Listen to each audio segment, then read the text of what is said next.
Very disease like at the age of 49 diagnosed हुई. Now I'm 56, 55 now. और जब diagnosed हुई तो at that point of time मैं चल भी नहीं पाती थी. मेरे knees swelling थे, spine में काफ़ी bulging थी, जिसकी वजह से मुझे पूरे time spine support, knee support पहनना पड़ रहा था. तो आई मैं 10 मिनट भी बैठ नहीं पाती थी. बट फिर मैंने PGI से मेडिसिन शुरू की. बट जब मुझे डिजीज डायग्नोस हुई तो मुझे लगा कि मुझे बिकॉज बहुत एक्टिव लाइफ जीती थी. बाय प्रोफेशन में कंप्यूटर साइंस लेक्चरर हूँ, तो और काफ़ी स्पोर्ट्स एक्टिविटी सब में पार्टिसिपेट करती रहती थी. तो एक्टिव होने के बाद हेल्दी लाइफ स्टाइल के बाद ही मुझे ये डिजीज़ हुआ. तो कहीं ना कहीं मुझे ऐसा लगता था कि क्यों हुआ. तो बिकॉज ऑफ दैट वाई मैंने मेरे डॉक्टर भी डॉक्टर अमिता अग्रवाल, उन्होंने इंस्पायर इंडिया करके जिसमें डॉक्टर रंजन भी एक डॉक्टर थे, 10 डॉक्टर्स का ग्रुप था जो रिसर्च कर रहे थे ऑल ओवर इंडिया. तो मेरी लकी वो मेरी डॉक्टर थी और उन्होंने उनसे मैंने बोला मैम मुझे ये डिजीज़ हुई और मेरे घर में बहुत सारे लोग डॉक्टर हैं, फिर भी इस डिजीज़ को डायग्नोज होने में अगर मैं फैक्ट बैक करूँ तो मुझे 2005 में नहीं होगी, 1996 के आराम से मुझे स्किन पे फ्लेयर्स होते थे. मतलब काफ़ी पक जाता था और पर्पल होके स्किन से पास आना ऐसा चलता था. ये हुआ मेरे को मेरी प्रेगनेंसी के बाद. मेरा बेटा हुआ 1995 में. उसके बाद मुझे ये प्रॉब्लम आई और ऐसा करते करते मैं बहुत जगह स्किन स्पेशलिस्ट को दिखाती रही, मेडिसिन खाती थी, चलता रहा. फिर 2007 से मुझे जॉइंट पेन और इन्फ्लेमेशन शुरू हुआ. तो मैं PGI में गई और न्यूरोलॉजी में भी दिखा के आई और फिर उस समय उन्होंने मुझे फाइब्रोमाइल्जिया डायग्नोज किया और फाइब्रोमाइल्जिया के लिए उन्होंने मुझे कुछ लाइफस्टाइल चेंजेस बताया, कुछ मेडिसिन दी. चिया ने किया, मुझे काफ़ी फायदा था और ऑलरेडी मैं लाइफस्टाइल और फूड लेवल पे अच्छे से फॉलो करती थी. फिर मुझे 2019 में अगेन प्रॉपर डिजीज डायग्नोज हुई और उस समय तो मुझे काफ़ी हाई फीवर था. मेडिसिन खाने के बाद भी फीवर कम नहीं होता था और जॉइंट्स वगैरह काफ़ी स्वेल हो गए थे, मुझे चलने में दिक्कत आ रही थी. और फिर उस बीच में मुझे UTI इंफेक्शन हुआ, ड्रग रिएक्शन हो गया, मेरी पूरी बॉडी स्टिफ हो गई. और फिर मैं वापस उस मेरा यूबस डायग्नोज हुआ 2019 में. और वहाँ पे डॉक्टर अमिता अग्रवाल मेरी डॉक्टर. तो मैंने बोला कि हमारे घर में मेरे डॉक्टर हैं और फैमिली में भी, फिर भी मुझे इस डिजीज़ को डायग्नोज होने में ऑलमोस्ट 20 ईयर्स का टाइम लगा. तो और कई बार लकीली मेरा लाइफस्टाइल अच्छा था, सब कुछ अच्छा था, तो मुझे डिजीज़ में उस लेवल पे डायग्नोज नहीं हुआ कि मेरे ऑर्गन इफेक्ट हो. बट जनरली डॉक्टर्स भी नहीं जानते हैं और बहुत ज़्यादा डॉक्टर्स के पास जाइए तो डॉक्टर सोचते हैं कि पेशेंट बहुत ज़्यादा कैंसर कर रहे हैं, तो कई बार साइकियाट्रिस्ट के लिए भेज देते हैं. तो मैंने बोला कि ये हमारे पास एक ऐसा ग्रुप होना चाहिए जिससे कि हम पेशेंट को डॉक्टर्स को भी ग्राउंड लेवल पे वो करें कि अगर कोई पेशेंट रिकरेंट इन सब प्रॉब्लम्स के साथ आता है तो उसको आप न्यूरोलॉजी या इम्यूनोलॉजी में भेजें सो दैट कि डिजीज़ अर्ली डायग्नोज हो जाए. उस प्रोजेक्ट के नाम पे हमने इंस्पायर इंडिया के ग्रुप बनाया है. अभी तक तो सोशल मीडिया है, लेकिन 1-2 महीने में रजिस्टर होकर we are also giving the foundation और फिर हम सोशल लेवल पे भी काम करें. तो अभी हम यूट्यूब लाइव्स वगैरह करते हैं पेशेंट और डॉक्टर का Q&A सेशन, जैसे अभी हम यहाँ पे क्वेश्चंस पूछ पा रहे हैं, ऐसा हम Q&A सेशन हम यूट्यूब पे कई बार डॉक्टर रंजन के साथ, डॉक्टर अमिता के साथ, डॉक्टर लीजा राजशेखर है वहाँ से हैदराबाद से, सिंधु से डॉक्टर विनीता शोभा है. तो हम लोग ऐसे पेशेंट सपोर्ट प्रोग्राम्स करते रहते हैं. और हमने यूबस नेपाल तक के साथ भी मिलते हैं कई बार प्रोग्राम्स ऑनलाइन किया है यूट्यूब पे.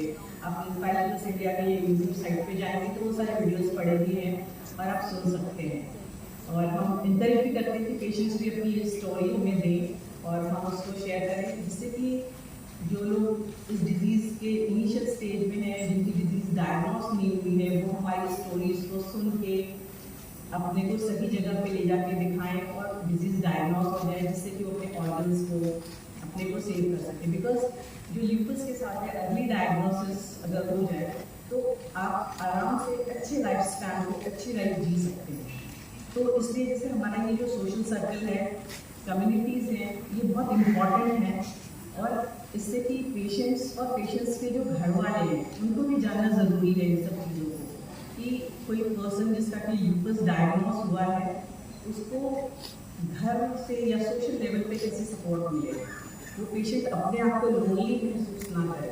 एक तो क्या होता है कि पेशेंट डिप्रेशन में चले जाते हैं, जैसे कि सोशल मीडिया पर अगर वो पढ़ लेते हैं ल्यूपस के बारे में तो बहुत ही ज़्यादा मेंटली वो परेशान हो जाते हैं कि इस डिजीज़ का तो कोई इलाज नहीं है, हम कितने दिन कैसे चल पाएंगे, कैसे लाइफ में चीज़ें होंगी।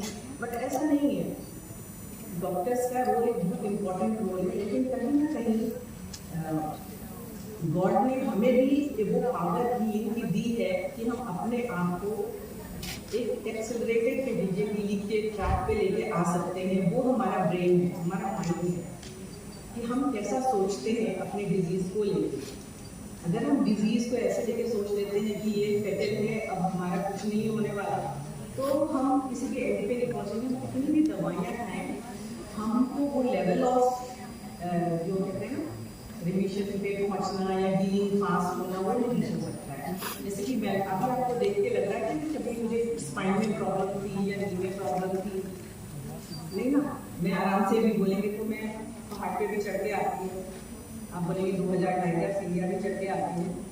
और pain killer as of now मेरी लाइफ में क्लियरली जैसे एक नॉर्मल पर्सन कभी ज़्यादा थक गया या बुखार हो गया तो खाना है, मेरी लाइफ में पेन किलर भी नहीं है, क्योंकि ये सारी चीज़ें मैंने खाने से और आपके सोचने से, जैसा आप सोचते हैं इससे बहुत चीज़ें मैटर करती हैं। और जैसे सबसे ज़्यादा जैसे हम एंग्जाइटी में आ जाते हैं, उसके लिए भगवान ने सबसे अच्छा टूल दिया है जो हर समय हमारे पास है, दैट इज आवर ब्रेथ, हमारी सांसें। कि जब हम आप देखिए जब हम ज़्यादा परेशान होते हैं तो बहुत शॉर्ट स्पैन की सांसें लेते हैं तो हमारे एंग्जाइटी लेवल और बढ़ जाता है। लेकिन अगर हम इन सांसों को भी एज ए टूल इस्तेमाल करें तो हम अपनी मेंटल वेलनेस को वहीं से स्टार्ट कर सकते हैं। और ये हमारे हम ये नहीं कहते जैसे जो हमारे डॉक्टर ने मेडिसिन प्रिस्क्राइब की वो हम एकदम एक्चुअल टाइम पे लेते हैं, हमेशा टाइम से फॉलो के लिए जाते हैं। दो के भी मुझे कोई प्रॉब्लम नहीं है, क्योंकि अब जैसे मेरा चल रहा है, मेरा वाइसिलोन मेरा ड्रॉप हो गया, पहले इंजेक्टेबल पे था, अभी मेडिसिन पे आ गए, तो सब डाउनवर्ड ट्रेंड में। लेकिन मेडिसिन और फॉलोअप के साथ कभी भी हमने डिसिप्लिन नहीं किया। जब जिस दिन फॉलोअप में समझ कैसे भी जाना है, मेडिसिन टाइम से खाना है और लाइफस्टाइल चेंजेस ऐसे किया कि जैसे स्टेरॉइड चला तो आपको बहुत ज़्यादा लगेगी, आप वेट कुछ नॉन कर सकते हैं। तो व्हाट आई डिड कि हमने अपना खाने का पैटर्न चेंज कर दिया। खाने में कोई कमी नहीं की कि हम पराठे नहीं खाते थे, पकौड़े नहीं खाते थे, मिठाई नहीं खाते या हलवा नहीं खाते, सब कुछ खाते हैं। लेकिन हमको सारा चीज़ ब्रेकफास्ट में खाना चाहिए, नाश्ते में छोले भटूरे भी खा रहे हैं, पकौड़े भी खा रहे हैं, मिठाई भी खा रहे हैं, रसगुल्ले भी खा रहे हैं और घर का खाना अच्छा करें। शाम को भी जल्दी खाना खाना पसंद है और कोशिश करती हूँ कि सनसेट से पहले बनाएं, क्योंकि सन इज समथिंग विच जो हमारे मतलब डाइजेस्टिव सिस्टम को कंट्रोल करता है। अगर आप खाना सनसेट से पहले खाना शुरू करेंगे तो आप देखेंगे कि लाइफ में 90% अगर नहीं बोलेंगे तो 70% डिजीज आपकी ऐसे ही ठीक हो जाएगी, क्योंकि जो हमारा नाइट का टाइम है वो हीलिंग का टाइम होता है, बॉडी हमारी रिपेयरिंग मोड में होती है। और अगर हम लेट नाइट खाना खाते हैं तो वो सारी एनर्जी उसके डाइजेशन में चली जाती है और हम जो रात को सोने का बेनिफिट है वो हम नहीं ले पाते हैं और बॉडी हमारी रिपेयर नहीं होती है। तो इससे बहुत इम्पोर्टेंट है कि हम खाने को कैसे खा रहे हैं और कभी भी ओवर ईटिंग मत करिए। कोई भी चीज़ आपको कितनी भी पसंद है, आपको कोई भी चीज़ इवन शुगर है तो भी बोलेंगे मिठाई खाइए, लेकिन आप मॉर्निंग में खाइए और कम खाइए, क्वांटिटी कम करिए। आप 4 रसगुल्ले खाते हैं, फिर रसगुल्ले खाते सेटिस्फाइड हो जाइए, नहीं, बिल्कुल बंद करने से अच्छा नहीं तो खा पा रहा हूँ उसके लिए थैंक को करिए, खा पा रहा हूँ, है ना। और आप जब रात को खाना हल्का कर देंगे या कम खाएंगे, शाम को जैसे आपने सैलेड या हल्का खाना लिया, लाइट खाना लीजिए, आप बिल्कुल मत भी बंद कर सकते तो भी ऐसा कोशिश करिए कि 7 साढ़े 7 तक खा लीजिए, सोने के 3-4 घंटे पहले आप खाना खाइए। तो इन सब चीज़ों से आप देखेंगे कि आपको काफ़ी हेल्प मिलेगा अपनी हेल्थ में। और अनदर एक्सरसाइज बहुत इम्पोर्टेंट है, हमारे एक हर सेल की मसल्स मेमोरी होती है ना। और अगर हम 5 स्टेप चल रहे हैं तो अगले दिन 6 स्टेप चल पाएंगे, तो उसके अगले दिन 7 और अगले दिन 10 और फिर एक दिन 1 किलोमीटर भी चल पाएंगे। अगर हम बैड कंडीशन में हैं और हम सोचते हैं कि नहीं हम छोड़ दें, तो क्या होता है, आलस वाली चीज़ हमारे अंदर आ जाती है और वो हमारे को टेक ओवर कर लेती है और हम एक एक दिन करके चीज़ें और फिर हम कभी स्टार्ट ही नहीं करते हैं। क्योंकि मैं आपको बताऊँ, जैसे मेरा कोलेस्ट्रॉल, SGOT, काफ़ी बड़ा रहता था और डॉक्टर ने मेडिसिन भी दी थी कोलेस्ट्रॉल वगैरह की, फिर भी उससे एक भी पॉइंट नीचे नहीं आया। 5-6 महीने तक मैं खाते ऐसे दे चुकी थी। फिर मैंने एक्सरसाइज शामिल किया घर में, एकदम सिंपल कमरे में एक्सरसाइज करती थी, सारे जॉइंट मूव किए, वॉक करना है 10 मिनट घड़ी देख के कमरे में ही इनफाइनाइट शेप बना के वॉक किया। एंड ये आपको विश्वास नहीं होगा कि पीछे 3 महीने के बाद मेरी रिपोर्ट डिक्लाइन मोड में आ गई। फिर उसके बाद 6 महीने तक सिंपल कंसिस्टेंट एक्सरसाइजेज से मैंने देखा कि मेरे कोलेस्ट्रॉल का लेवल एकदम नॉर्मल आ गया, कोई भी हाईलाइटेड मार्कर नहीं था उसमें, ना ही SGOT थी। तो सिंपल एक्सरसाइज है, अगर आप बाहर आउटडोर खेलने नहीं जा पाते, आप अपने रूम में स्टार्ट करिए, खड़े हुए नेक मूवमेंट करिए, शोल्डर मूवमेंट करिए, ज्वाइंट मूवमेंट करिए और कमरे में ही घड़ी देख के पहले दिन 5 मिनट, अगले दिन 60 मिनट, ऐसे करके 15-20 मिनट का वॉक आप कमरे में ही कर लीजिए, हम नहीं भी जा रहे हैं। क्योंकि कई बार आपको लगता है बाहर जाएंगे तो हम कपड़े चेंज करें, तो हम शूज पहने, है ना, तो उस सब चक्कर में चीज़ें पोस्टपोन होती जाती है और फिर हम कभी स्टार्ट ही नहीं करते। क्योंकि मैं आपको बताऊँ, जैसे मेरा कोलेस्ट्रॉल, SGOT, काफ़ी बड़ा रहता था और डॉक्टर ने मेडिसिन भी दी थी कोलेस्ट्रॉल वगैरह की, फिर भी उससे एक भी पॉइंट नीचे नहीं आया। 5-6 महीने तक मैं खाते ऐसे दे चुकी थी। फिर मैंने एक्सरसाइज शामिल किया घर में, एकदम सिंपल कमरे में एक्सरसाइज करती थी, सारे जॉइंट मूव किए, वॉक करना है 10 मिनट घड़ी देख के कमरे में ही इनफाइनाइट शेप बना के वॉक किया। एंड ये आपको विश्वास नहीं होगा कि पीछे 3 महीने के बाद मेरी रिपोर्ट डिक्लाइन मोड में आ गई। फिर उसके बाद 6 महीने तक सिंपल कंसिस्टेंट एक्सरसाइजेज से मैंने देखा कि मेरे कोलेस्ट्रॉल का लेवल एकदम नॉर्मल आ गया, कोई भी हाईलाइटेड मार्कर नहीं था उसमें, ना ही SGOT थी। तो सिंपल एक्सरसाइज है, अगर आप बाहर आउटडोर खेलने नहीं जा पाते, आप अपने रूम में स्टार्ट करिए, खड़े हुए नेक मूवमेंट करिए, शोल्डर मूवमेंट करिए, ज्वाइंट मूवमेंट करिए और कमरे में ही घड़ी देख के पहले दिन 5 मिनट, अगले दिन 60 मिनट, ऐसे करके 15-20 मिनट का वॉक आप कमरे में ही कर लीजिए, हम नहीं भी जा रहे हैं। क्योंकि कई बार आपको लगता है बाहर जाएंगे तो हम कपड़े चेंज करें, तो हम शूज पहने, है ना, तो उस सब चक्कर में चीज़ें पोस्टपोन होती जाती है। तो it's all how you manage your life, आप अपनी ज़िंदगी को कैसे मैनेज कर रहे हैं।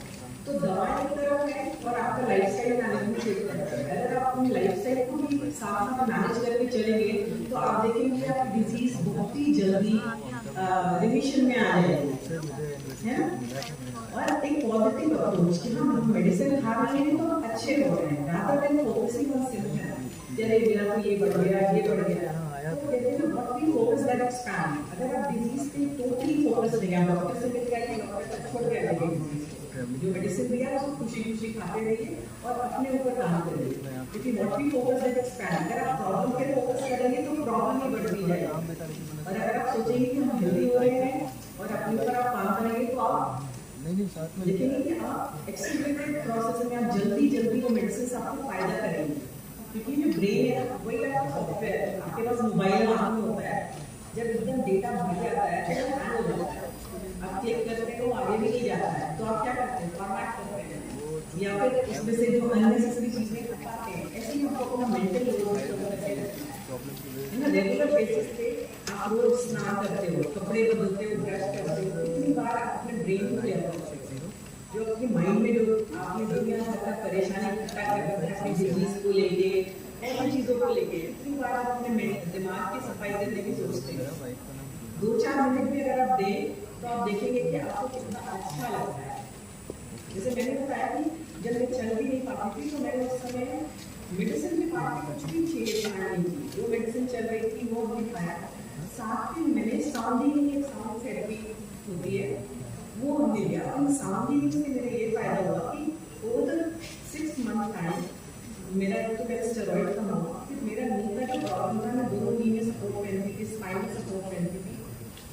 2024 के बाद सपोर्ट में जब मैंने साउंड हीलिंग का 5 दिन का इंटेंसिव हीलिंग लिया, उसके बाद से मैं सपोर्ट हाथ में लेके घूमती थी थोड़े थोड़े टाइम कि शायद मुझे ज़रूरत पड़ जाएगी, पेन होने लगेगा मुझे, क्योंकि मैं दवा ना खाना पड़े इसलिए मैं सपोर्ट लगा के रखती थी, सो दैट मेरा पेन बढ़ेगा, स्वेलिंग ना बढ़े।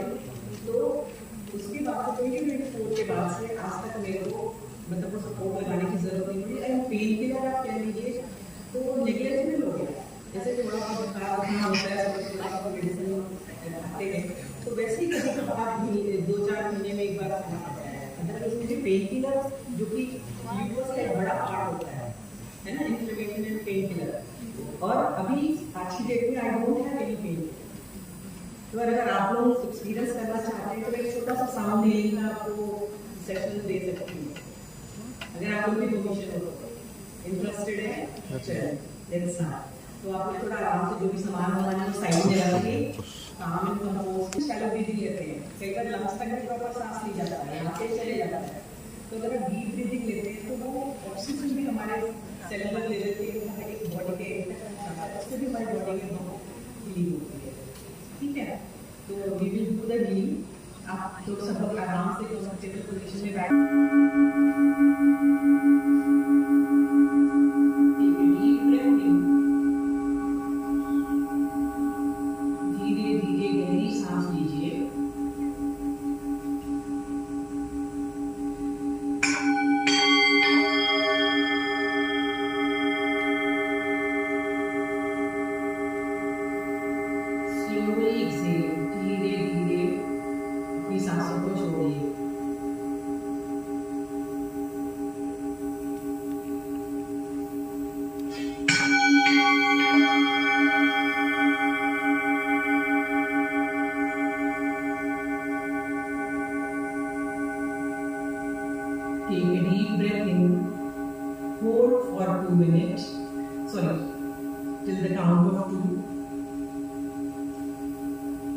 slowly exhale from your mouth. ऐसा करके मुंह से सांसों को छोड़िए और विजुअलाइज कीजिए कि जैसे आप सांसों को छोड़ रहे हैं, आपकी बॉडी से टेंशन, एंजाइटी, पेन, कोई भी चीज है वो आपकी बॉडी से बाहर जा रही है।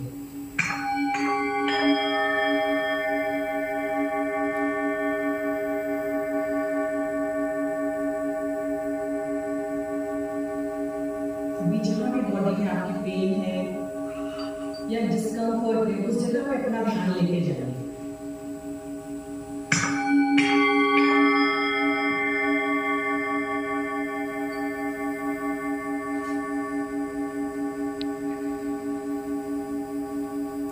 जैसा भी सेंसेशन है, हैवीनेस लग रही है, पेन लग रहा है या ब्रेन में आपको बहुत ज्यादा थॉट्स आ रहे हैं, बी एन ऑब्जर्वर, जस्ट ध्यान दीजिए, उसको होल्ड मत करिए, उसको क्लिंग मत करिए।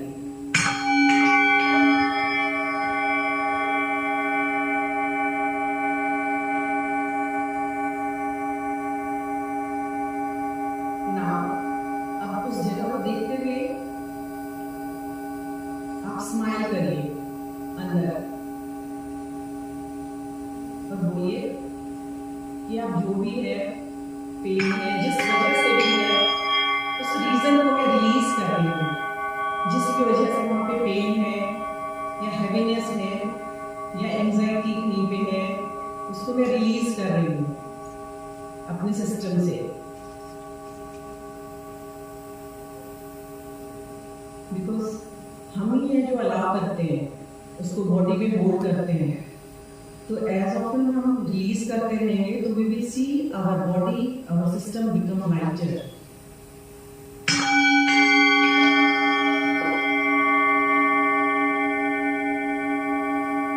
Now see that point is smiling.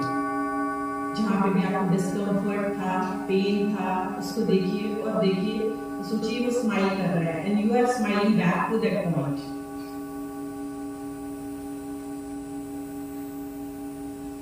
ये चीज आप किसी भी ऑर्गन के साथ कर सकते हैं। जिस ऑर्गन में जैसे आपको प्रॉब्लम है, just look at that organ and see that organ is smiling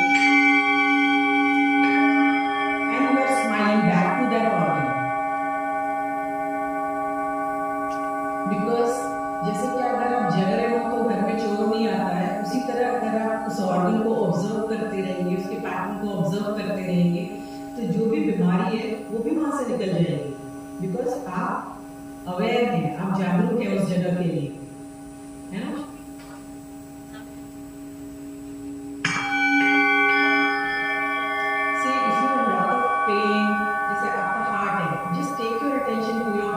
जैसे ब्लड प्रेशर है जो कि हमारे हार्ट से रिलेटेड है, या ब्रेथलेसनेस है जो मेरे लंग्स से रिलेटेड है, तो व्हाट यू कैन डू कि आप उस जगह पे ध्यान लेके जाइए। See, your lung is smiling, you are smiling back to your lung. तो मैं करना जी करो। Your heart is smiling, you are smiling back to your heart.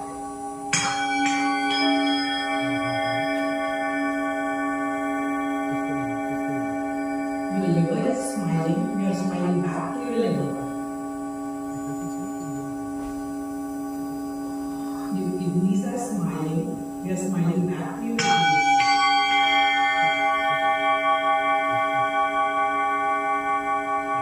Same way you can observe all your joints from top of your head to the toes. Take your attention point by point.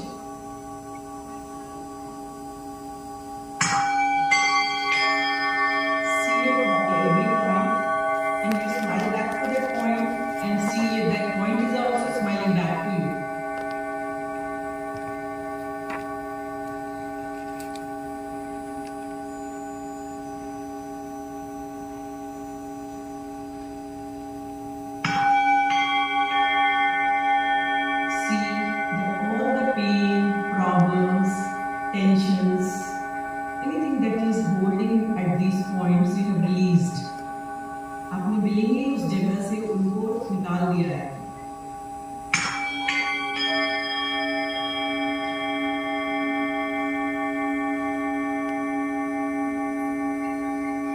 And your entire body has become lighter.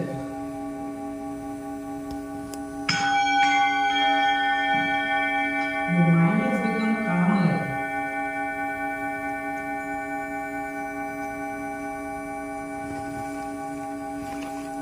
And you are becoming lighter.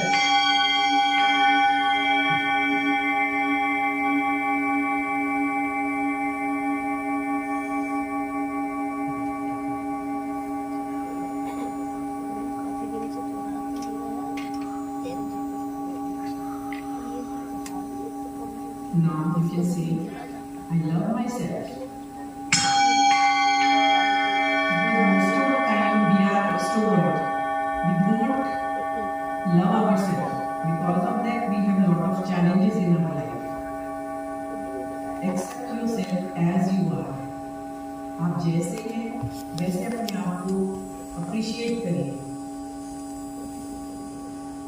जब आप अपने आप को appreciate करेंगे तो you will see कि your body is start loving you back and responding you back happily.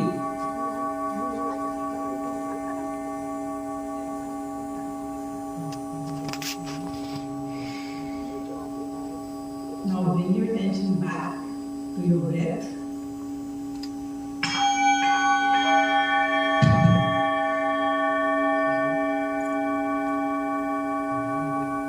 And slowly, gently open your eyes.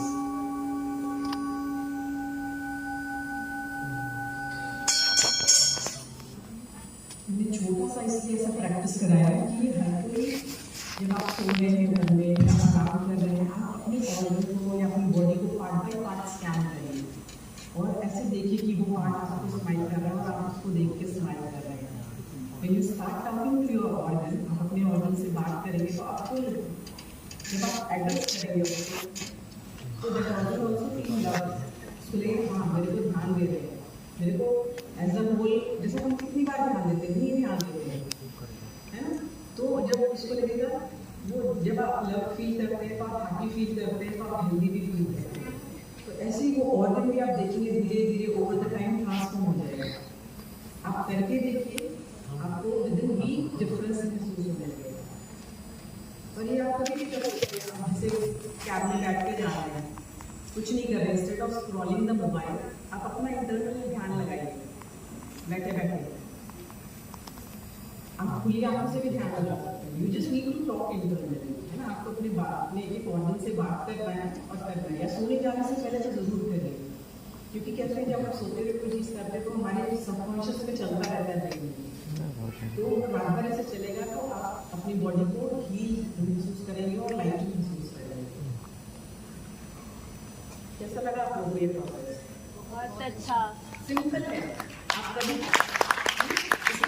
हमारे difficult meditation भी होते हैं, लेकिन ऐसी चीज़ सिखाई जो आप अपने आप कर सकते हैं। ये तो एडेड एडवांटेज था, हमने साउंड ऐड किया, अदरवाइज आप बगैर साउंड के भी बस कि आपको अपने हर एक ऑर्गन पे फोकस लेके जाना है। मान लो आपकी आंखों में दिक्कत आ रही है, बस आंखों को देखिए और जस्ट सी कि you are smiling back to your eyes, आपकी आंखें आपको देख के मुस्कुरा रही है। तो जहाँ पे भी अगर आप स्माइल करिए तो आपको पेन नहीं महसूस होगा, नेगेटिव थॉट नहीं आएंगे, है ना। It's all about negative thought. हमारे दिमाग में नेगेटिव थॉट्स नहीं आने चाहिए, नहीं आएंगे तो हम अपनी जो हीलिंग जर्नी उसको एक्सेलरेट कर पाएंगे। कि बाकी आप जैसे कुछ चीज़ें हैं यहाँ पे इंस्पायर प्लस इंडिया पे आपका जो यूट्यूब चैनल है उस पर हमारे बहुत सारा जिसमें जो लाइव प्रोग्राम भी करते हैं तो हम ग्रुप्स में डालते रहते हैं, तो डॉक्टर्स के साथ हम Q&A वगैरह करते हैं, तो वो आप रिकॉर्डिंग भी पढ़िए, हम जब भी डालते हैं ग्रुप्स में इन्फॉर्मेशन डालते हैं। अगर आप अपने क्वेश्चंस पूछेंगे तो फिर क्वेश्चंस को हम वहाँ पे एड्रेस कर सकते हैं। ये जैसे हमारा लाइव वाला है, ये सारी रिकॉर्डिंग्स की पड़ी हुई है, आप हमको देख सकते हैं। टाइम पे हम करते हैं, बहुत कंसल्टिंग इसलिए नहीं है क्योंकि पेशेंट्स का जैसे रहता है ना, पेशेंट्स आए ढेर सारे, तो फिर हम लोग सब लोग का वैल्यूबल टाइम लेके आप उनके Q&A को एड्रेस करा सकते हैं। तो जैसे कि अभी वहाँ क्वेश्चन पूछ पा रहे हैं, ऐसे वहाँ ऑनलाइन भी आप पूछ पाएंगे। तो ये हम लोग ग्रुप में डालते रहते हैं। अदरवाइज आप इस चैनल को फॉलो करेंगे या इसको सब्सक्राइब कर लेंगे तो जो भी यहाँ पे आता है वो भी आपको मालूम पड़ेगा। Thank you.